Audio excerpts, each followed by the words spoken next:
Halo, berjumpa kembali di channel Redaksi Jurnal. Ungkap era SBY, kelompok radikal tumbuh dengan gizi cukup. Denny Siregar, mungkin 100 tahun kita baru bebas dari radikalisme. Dilansir dari netralnews.com. Denny Siregar membuat cuitan mengungkap bahwa di era Susilo Bambang Yudhoyono, kelompok radikal mengalami perkembangan pesat karena menggunakan pendekatan berteman. Akibatnya baru era Presiden Joko Widodo, kelompok itu harus mengalami tindakan represif. Zaman pemerintahan SBY memang tidak ada demo besar karena masalah agama, tapi bukan berarti negara ini aman, karena di masa itulah kelompok radikal itu bergerilya dan tumbuh dengan gizi yang cukup dan dibiarkan berkembang biak. Seperti ada kesepakatan antar mereka dan pemerintahan SBY waktu itu, untuk sama-sama menjaga supaya tidak saling bersinggungan demi ketenangan bersama, kata Denny Siregar pada Minggu 19 September 2021. Berikut catatan lengkap Denny Siregar, secangkir kopi untuk kalian. Perjuangan kita menghadapi kelompok intoleran yang cenderung radikal itu memang gak mudah. Mereka sudah ada sejak lama, bahkan ada pada masa Soekarno berkuasa. Kelompok ini berkembang sejak reformasi dan meluas ketika pemerintahan SBY. Tanpa sadar, SBY membuka pintu seluas-luasnya untuk mereka. Karena menganut konsep berteman atau berdampingan dengan mereka, bahkan difasilitasi dengan dana segala. Zaman pemerintahan SBY memang tidak ada demo besar karena masalah agama. Tapi, bukan berarti negara ini aman, karena di masa itulah kelompok radikal ini bergerilya dan tumbuh dengan gizi yang cukup dan dibiarkan berkembang biak. Seperti ada kesepakatan antara mereka dan pemerintahan SBY waktu itu, untuk sama-sama menjaga supaya tidak saling bersinggungan demi ketenangan bersama. Meski begitu, bukan berarti kelompok radikal itu tidak punya tujuan. Target mereka tetap mendirikan negara satu agama di Indonesia. Dan mereka baru muncul di masa Jokowi berkuasa karena digebuk terus oleh aparat yang sudah menyadari betapa bahayanya misi kelompok ini. Meski belum sempurna, tetapi setidaknya apa yang dilakukan sudah ada perkembangan. Kelompok ini makin lama makin kecil dan terus bersembunyi sambil berkali-kali melakukan perlawanan. Aparat pun sudah timbul kepercayaan dirinya karena didukung oleh masyarakat banyak. Jadi nggak perlulah ribut, polisi kurang inilah, kurang itulah. Situasi di lapangan gak semudah ketika cuman lempar bacot lebar saja. Apresiasi polisi dan TNI, dukung mereka, semangati mereka, dorong mereka dan temani mereka lakukan tugasnya. Mungkin baru 50 tahun lagi, mungkin juga 100 tahun lagi, kita baru bebas dari radikalisme. Waktu yang panjang memang, tetapi setidaknya kita sudah melangkah. Untuk teman-teman seperjuangan di media sosial yang berani keluar dan melawan kelompok radikal, saya ingin mengangkat secangkir kopi untuk kalian semua. Kalian itu istimewa. Salut, Denny Siregar. Demokrat marah besar, sementara secara terpisah, sebelumnya mengenai tudingan era SBY radikalisme tumbuh subur, sempat dilontarkan pula oleh kubu Kongres Luar Biasa Partai Demokrat yang dipimpin oleh Muldoko. Elit Partai Demokrat meradang dengan tudingan kubu Muldoko tersebut. Menurut saya, Rahmat telah menebarkan fitnah dengan mengatakan Partai Demokrat sebagai tempat berlindung kaum radikal, termasuk pernyataan bahwa kepemimpinan SBY membiarkan radikalisme tumbuh subur di Indonesia. Pernyataannya dapat menyulut kemarahan tidak hanya kader dan simpatisan Partai Demokrat, namun juga rakyat Indonesia, kata Wasekjen Partai Demokrat Osi Dermawan kepada wartawan pada Senin 29 Maret 2021. Osi menjelaskan pada era pemerintahan SBY, tantangan terberat ialah memberangus jaringan pengacau jamaah Islamiyah hingga Al-Qaeda. Menurut Osi, SBY mampu menumpas jaringan tersebut. Perlu saya sampaikan bahwa setiap masa ada tantangan masing-masing.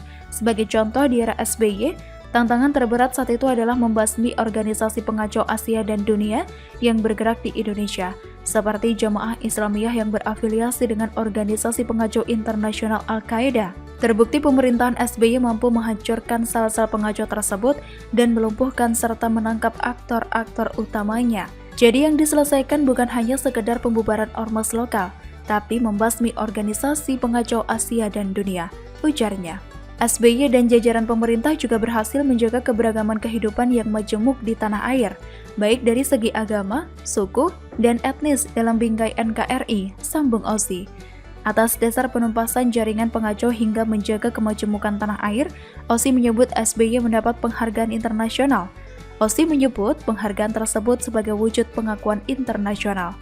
Itulah mengapa pada tahun 2013 SBY mendapatkan penghargaan sebagai Negarawan Dunia 2013 World Statement Award dari Appeal of Consent Foundation, sebuah organisasi yang mempromosikan perdamaian, demokrasi, toleransi, dan dialog antar kepercayaan yang berbasis di New York, Amerika Serikat. Ini merupakan wujud apresiasi dunia terhadap kerukunan umat beragama di Indonesia semasa era pemerintahan SBY, sebut OSI. Partai Demokrat menurut OSI mendukung Presiden Joko Widodo menjaga kemajemukan di Indonesia.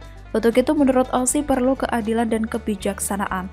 Kami mendukung segala upaya Presiden Jokowi dalam menjaga keberagaman, kebinekaan, dan pluralisme Indonesia, sehingga tercipta harmoni dan perdamaian di negeri ini.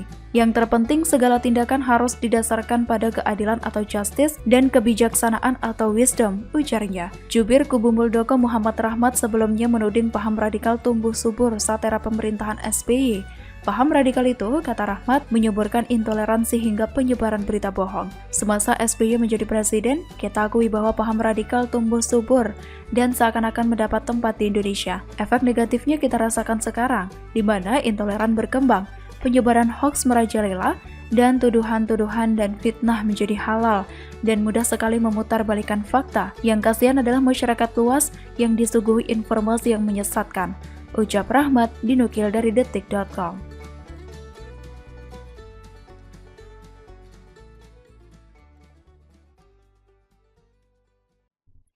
Halo, berjumpa kembali di channel Redaksi Jurnal. Pertama dalam sejarah, Indonesia pimpin G20 mulai 1 Desember 2021. Ruhut, kadrun sibuk kebakaran jenggot. Indonesia akan menjadi tuan rumah dalam gelaran akbar bidang perekonomian konferensi tingkat tinggi G20. Hal ini akan dimulai sejak 1 Desember 2021 mendatang hingga November 2022. Wajar sekali kalau Pak Mantan beserta anak buahnya selalu nyinyir dengan pemerintah. Pasalnya, era Jokowi dibanding 10 tahun mantan bak langit dan bumi. Jokowi all out dalam segala hal, mulai dari memeratakan infrastruktur, melakukan hilirisasi produk mentah seperti nikel, mengakuisisi tambang Chevron hingga saham Freeport, membuat kebijakan BBM satu harga, hingga berani menggebrak maling BLBI. Saat ini di tangan Jokowi, kasus corona malah tercatat menurun di saat negara lain mengalami lonjakan gelombang ketiga. Segala pencapaian inilah yang membuat Indonesia dipercaya sebagai presidensi G20. Sementara itu, kata Ruhut, Indonesia terpilih menjadi presidensi G20 untuk pertama kalinya sepanjang sejarah di bawah kepemimpinan Presiden Jokowi. Politisi PDIP itu menyebut para kadrun dan barisan sakit hati sibuk kebakaran jenggot mengganggu kerja keras Presiden Jokowi. Barisan sakit hati kadrun-kadrun sibuk kebakaran jenggot mengganggu kerja keras Presiden RI ke-7 Bapak Joko Widodo. G20 memberi kepercayaan ke Pak Jokowi menjadi presidennya, kata Ruhut melalui akun Twitternya pada Sabtu 18 September 2021. Semua tahu, anggota G20 negara-negara besar berpengaruh di dunia dan kita rakyat Indonesia bangga. Tambahnya, seperti diketahui, Menteri Koordinator Bidang Perekonomian Airlangga Hartarto menyampaikan Presiden Joko Widodo akan menghadiri penutupan konferensi tingkat tinggi atau KTT G20 yang diselenggarakan di Roma, Italia pada akhir Oktober 2021. Bapak Presiden Joko Widodo akan menghadiri penutupan KTT G20 di Roma pada tanggal 30 hingga 31 Oktober mendatang, kata Airlangga dalam konferensi pers dalam persiapan menuju presidensi G20 2022 pada Selasa 14 September 2021 malam. Airlangga mengatakan dalam penutupan KTT G20 di Roma, Jokowi secara resmi akan menerima tongkat estafet presidensi G20. Nantinya, presidensi Indonesia akan mulai berlaku sejak 1 Desember 2021 hingga November 2022. Dan di sana Bapak Presiden akan menerima secara resmi penyerahan tongkat estafet Presiden G20 dari Perdana Menteri Italia kepada Presiden Republik Indonesia, ucapnya. Lebih lanjut, ia menegaskan, presidensi Indonesia akan mengambil tema Recover Together, Recover Stronger, atau pulih bersama dan tangguh bersama.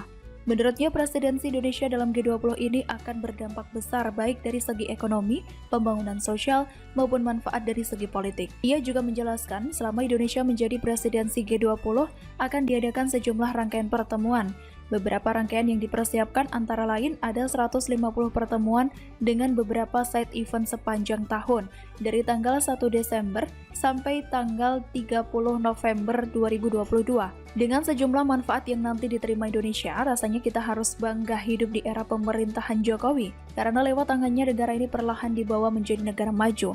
Tanpa perlu membayar triliunan seperti Formula E, Jokowi sudah berhasil menarik investor lewat kepercayaan luar negeri terhadapnya. Ada saja gubernur DKI mau sedikit mencontoh dari gaya kepemimpinan Jokowi yang mengutamakan kerja untuk rakyat. Pasti dirinya tidak perlu menghamburkan uang banyak. Sama halnya dengan anak-anak Pak Mantan yang menyoroti proyek kereta cepat yang tengah berjalan, tapi dia lupa kalau era bapaknya menelurkan banyak proyek mangkrak tanpa ada pembangunan yang berarti. Akhirnya, kepemimpinan Jokowi menyadarkan kita betapa Indonesia bisa menjadi negara hebat bila dikelola orang yang tepat. Semoga saja pengganti beliau nantinya memiliki jiwa kepemimpinan dan rasa tanggung jawab yang besar. Jangan sampai salah pilih seperti DKI yang kini jadi amburadul. Begitulah, kura-kura.